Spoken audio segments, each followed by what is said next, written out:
Bonjour et bienvenue à votre 18e tutoriel Android. Encore une fois, c'est moi, Raph.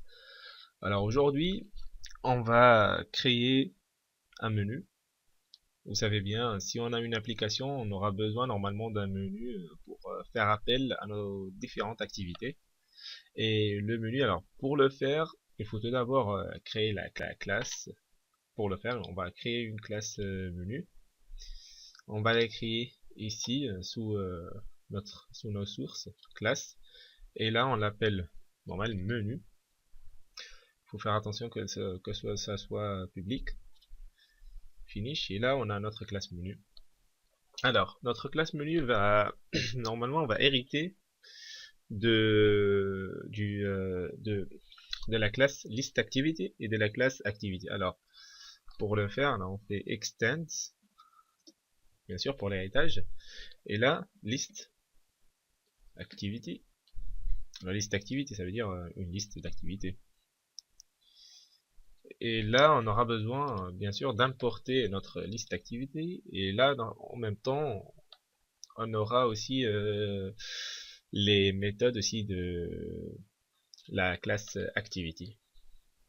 Alors, dans notre classe, on aura besoin pour l'instant de deux méthodes qui sont, alors on va les importer, on va clic droit, source, override implement method, et regardez ici, on a la liste d'activités, alors on va commencer par l'activité, celle qu'on connaît très bien en create. J'espère que vous vous êtes familiarisé avec la méthode en create et sa structure. Et après ça, on va faire appel à une autre méthode de la classe list activity qui s'appelle normalement onList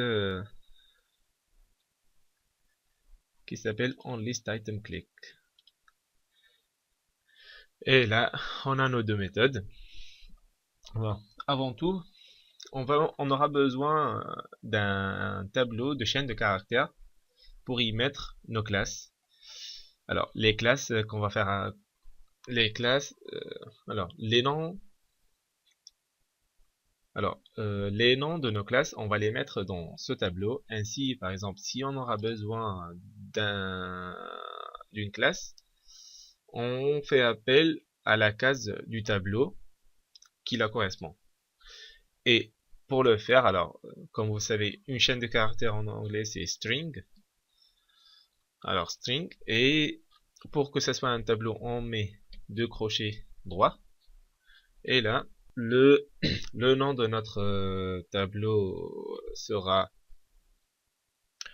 on va dire, les classes. Attendez, les classes égale. Et là, on va donner les chaînes de caractères qui sont dans ce tableau. Alors, on ouvre deux crochets. Et dedans, on va mettre les chaînes de caractères. Vous savez, les chaînes de caractères, c'est comme des mots, quoi.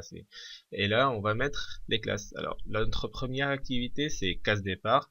Et là, il faut faire attention que quand vous écrivez case départ, il faut que ça soit exactement comme notre activité, parce qu'on va faire appel à cette classe après.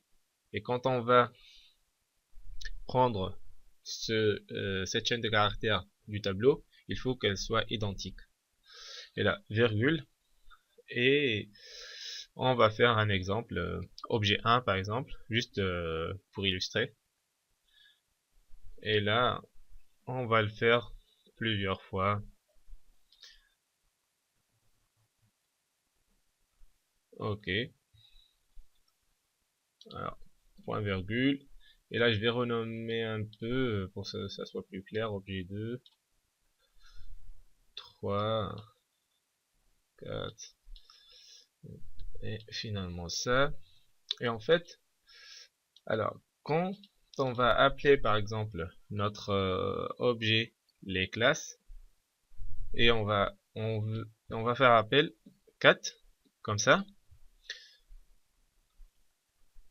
Alors, que ça veut dire cela? Ça veut dire que notre tableau va faire appel à la case numéro 4. Et les cases dans un tableau commencent par 0, commencent pas par 1.